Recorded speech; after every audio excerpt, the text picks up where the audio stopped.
Furuyama? Is that you? Almighty Shogun, what brings you back so soon? I thought you were off fighting a battle in a distant land. Fighting a battle in a distant land? Sounds like this guy's talking about 500 years ago, too.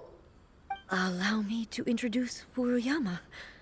He is a tea master and a member of my retinue. Though blind, Furuyama is unparalleled in his ability to appraise tea. He brews some of the very finest tea in all of Inazuma. Your Excellency, you shower me with praise undeserved.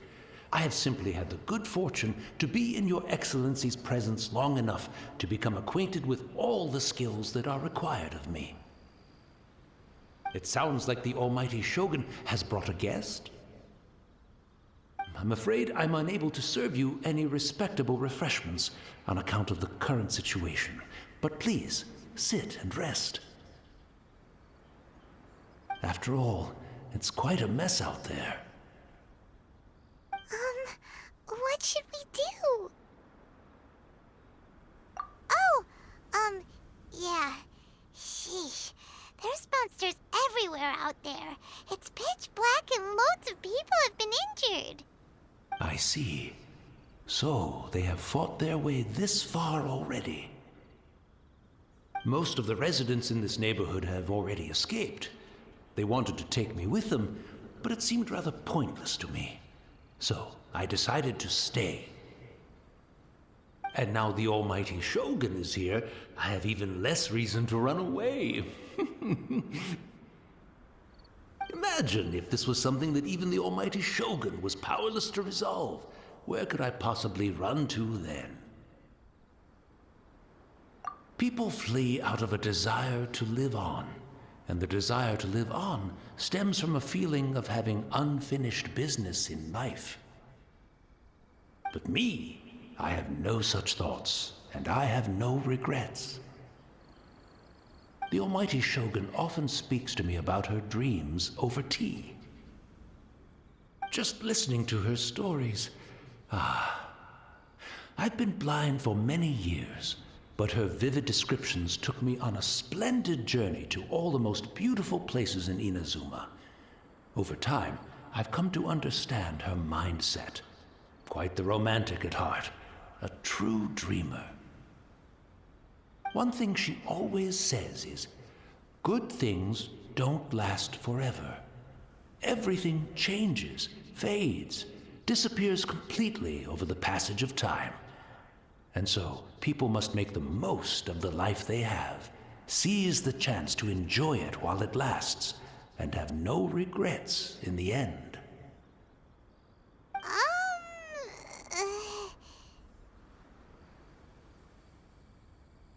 So you see, as bleak as things may be now, I have experienced countless wonderful things in life, and have no reason not to be satisfied. Perhaps you are right. It won't be long now before I have to say goodbye to the Almighty Shogun for the last time. What a pity. I'll never get to see what Inazuma looks like after the Almighty Shogun rebuilds it anew. But I suppose it doesn't matter. Everyone says that Inazuma has turned dark now, but to me, it went dark a long time ago. Once this catastrophe is over, life is sure to spring forth anew. But even if I survived until then, I'd probably be a hopelessly befuddled old so-and-so by then. So, never mind, eh?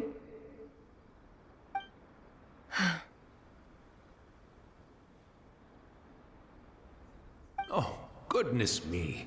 Speaking of befuddled, look at me rambling away to my heart's content and forgetting to serve the tea. The Almighty Shogun comes to visit and I don't have the tea ready. A truly egregious loss of decorum. One moment, I'll just...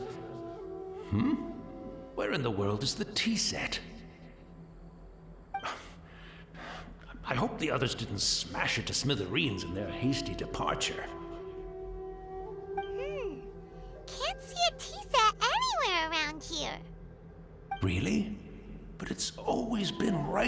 side. Goodness gracious, what a fool I'm making of myself. I couldn't possibly have my guests fetch it themselves. That would be most discourteous indeed. Don't worry about it. Take a rest. We'll be back right away. Almighty Shogun, you're not going too, are you? No, no, no. Your humble servant implores you, not with the war raging outside. This place is complicated. It's quite unlike the tea house in your memories. Leave it to us. But... well, okay. I never thought I'd see the day that I need the almighty Shogun to personally collect my tea set for me. I can't decide whether it's a final regret or a final stroke of good fortune. Where should we go to find a tea set? Having a cup of tea isn't exactly the most urgent thing to do right now, but at the same time, this lovely old man from 500 years ago has been through so much, and it makes Paimon so sad. I'm also feeling very nostalgic for his tea. Oh, why don't we go to the Kamisato estate? There'll definitely be a tea set we can borrow there. After my eyes went bad, many aspects of daily life became much more challenging. But I always wanted to be a competent tea brewer right to the end.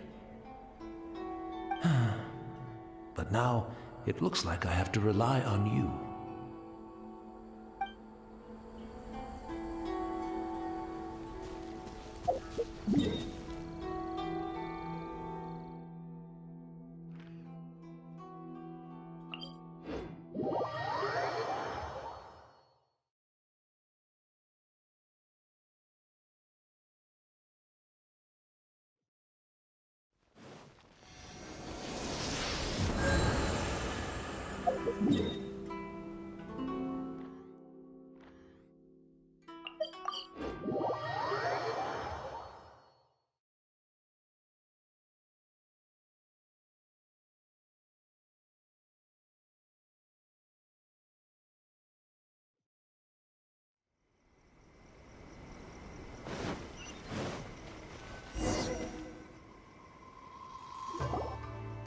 It's the Traveler.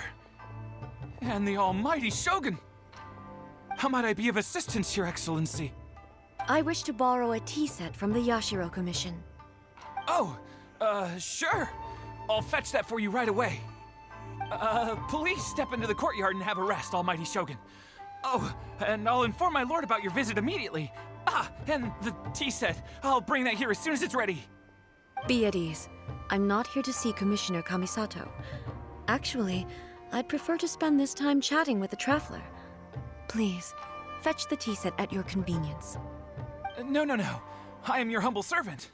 I daren't think of my own convenience when the almighty Shogun graces me with her presence. I'll deal with it right away. Well, it's not often we have the chance to chat. I'm sure you must have a lot of questions. Right. Paimon wanted to ask that too. The almighty Shogun that he described didn't sound anything like you at all. I seldom had the time to drink tea. Any free time I had was spent practicing martial arts. So, in the vast majority of cases, the one he made tea for was the former Electro Archon, who was also my sister, Raiden Makoto. He may well have had an inkling about there being two Raiden Shoguns, but he always acted as if he was completely unaware of it. The philosophy of life that he shared with us just now, that was Makoto's view on reality. She always saw things that way. You and Makoto had pretty different views, huh? Indeed we did. It was the biggest difference between us. In her eyes, the most precious things in this world were dreams. The yearning for a better future held by living beings. They are similar, but not identical. When you came charging into the plane of Euthymia, I saw human aspirations light up the sky far above in the form of countless stars. This somewhat shook me. Now, it seems like she was right, while I took the wayward path. Wow. There sure was a lot going on beneath the surface. Makoto saw a bigger picture than I did. In her view, a dream is more imaginary, more abstract than an ambition. An ambition is a yearning for something material, or a concrete outcome. It is finite in nature, and will be replaced by a new ambition in due course. Makoto was more concerned with the force that drives humans to constantly generate new ambitions in the first place. It is something innate, rooted in instinct. In other words, it is something eternal. That's, quite a lot to take in. To put it simply, Makoto wasn't concerned about outcomes. I didn't understand at the time. How can we say that we are maintaining eternity when things are constantly moving forward and evolving? I suppose what it comes down to is the definition of eternity she set out with. Yes, it does. I always thought that she must have grasped some elusive, arcane wisdom to arrive at the conclusions she did. But in the last analysis, Makoto's philosophy was, on the surface at least, an elegantly simple one. Notwithstanding that it was also the more prudent choice, based on a more mature, far-sighted outlook. Do you feel you're starting to understand her better now? You have already witnessed my previous views on eternity. But now, I no longer cling to what was lost. I suppose that means our differences have been reconciled. Almighty Shogun, I found a tea set. This one in particular should be fit for your Excellency's use. It's quite beautiful. Thank you. You are too kind. A humble servant such as I does not deserve the gratitude of the Almighty Shogun. It's all good, sir. She's actually pretty chill. Let us return. We ought not keep Furuyama waiting too long.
He wouldn't have gone looking for a tea set himself, would he?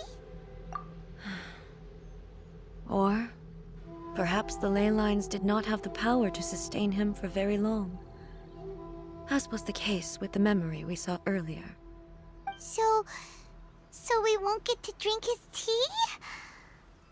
We didn't even have a chance to say goodbye. The information held in the ley lines is complex and disorderly. The fact that we were able to meet him to begin with was a miracle of fate.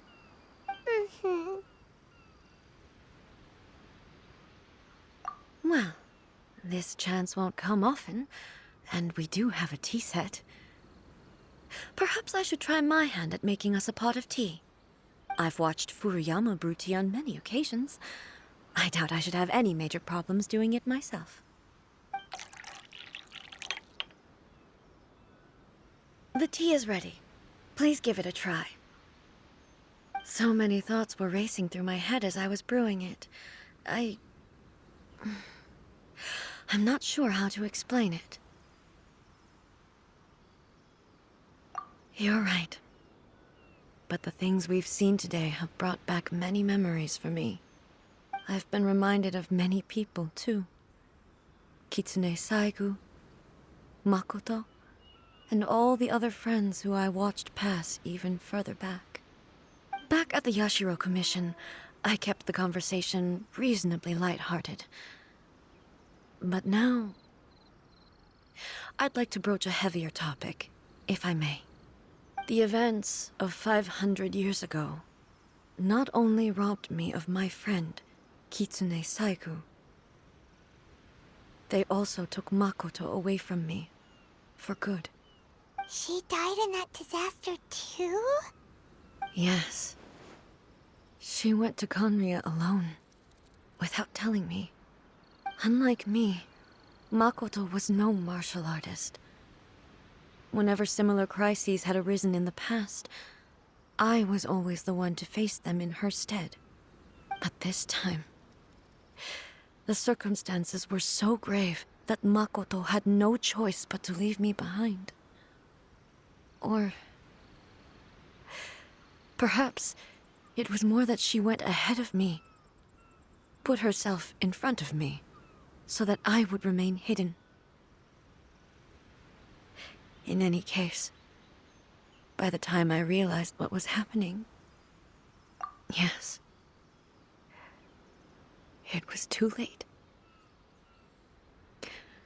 I arrived only in time to hear her dying breath.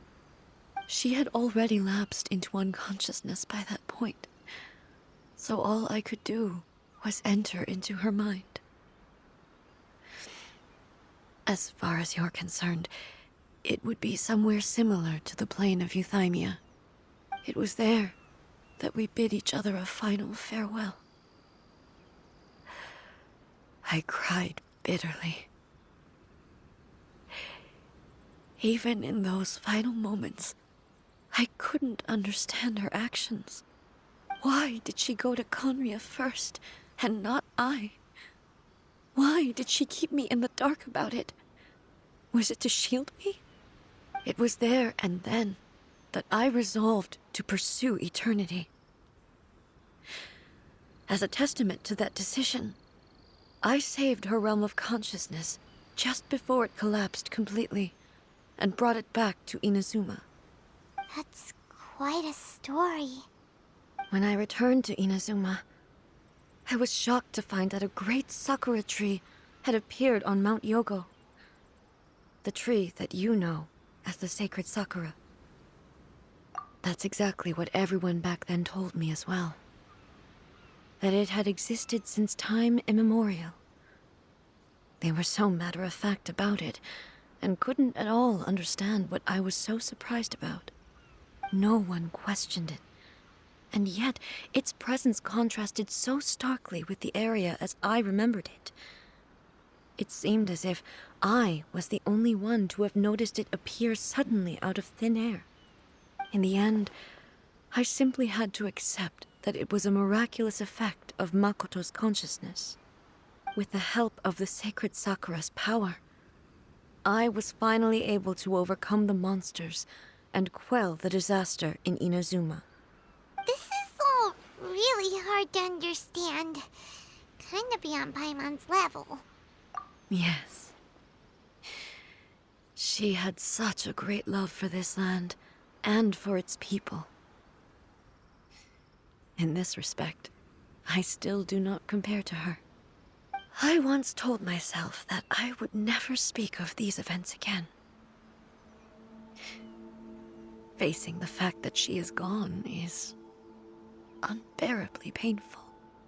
But even the tea that is most bitter to the tongue, once swallowed, leaves some sweetness in the throat. And it's time I came to terms with it all. Oh, while we're on the topic, since you experienced that battle in person... Sister, I had heard that you were looking for your family. You mean to say that she was somehow involved in the Conria disaster? Based on what we've learned so far, it seems so, yeah. I'm sorry. I wasn't there for the whole thing. By the time I arrived, the worst of the fighting was already over. And also, my mind was consumed entirely with the plight of Inazuma and the fate of those closest to me. So, I am afraid I can't help you. Oh, well, that's a shame. But it can't be helped, I guess. Boy, both of you have experienced great tragedy. With this last cup of tea, let us honor the Tea Master's memory. Thank you, Destiny, for giving us the chance to meet again. We should go. Let's keep following the traces. Very well. Based on my investigation so far, I believe this next pack of monsters should be the last.